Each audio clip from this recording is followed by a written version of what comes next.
Good morning, my love bugs. Welcome back to another episode of Black History Month Dark Edition.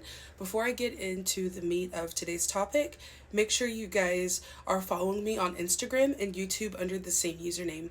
All right? Okay, let's get started. All right, today we're going to talk about something called the seasoning of slaves. It is the process of breaking the body and spirit. The seasoning process was one of the most brutal aspects of the transatlantic slave trade.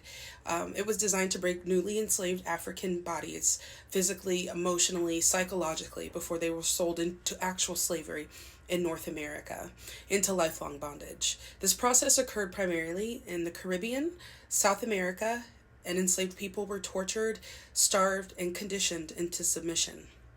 So, what was seasoning in slavery? It was a systemic process of breaking enslaved Africans to force them into compliance. It took place before enslaved people were sent to North America, lasting several months to 3 years, and most of them did not survive, with a death rate of anywhere between 30 to 50%. Now, these seasoning plantations were in the Caribbean islands, Jamaica, Barbados, Haiti. They were also in Cuba, Brazil. These locations were chosen because the enslaved could be essentially broken in private before being resold to Europeans and Americans alike. So, how were they seasoned? So, we're going to go over some methods and the purpose. So, standard beatings and torture were used to instill absolute submission and erase resistance. Starvation was used to weaken and control captives. Language suppression was to prevent communication between enslaved Africans for fear of revolt. Forced labor, gradually increasing work hours to prepare for plantation life.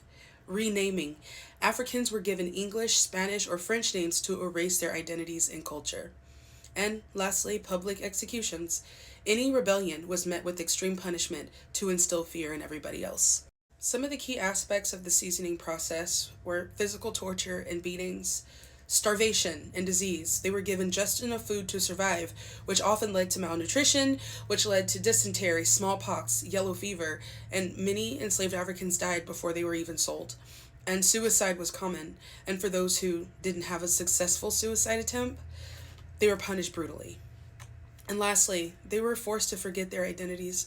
They were forced to forget their homelands, their culture, their very names, their language, everything about them. Now, you might be asking yourself why seasoned slaves were so important. Well, they came primed and ready to go. They were ready to work 16 to 18 hours a day. They had been beaten into submission, traumatized, small, meek. And the long-lasting legacies of seasoning of slaves still affects Black people today.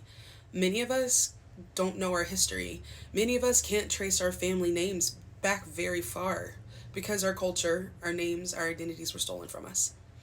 As always, thank you for watching. Thank you for listening. Happy Black History Month. And don't forget to follow me on Instagram and YouTube at The Controversial Blonde.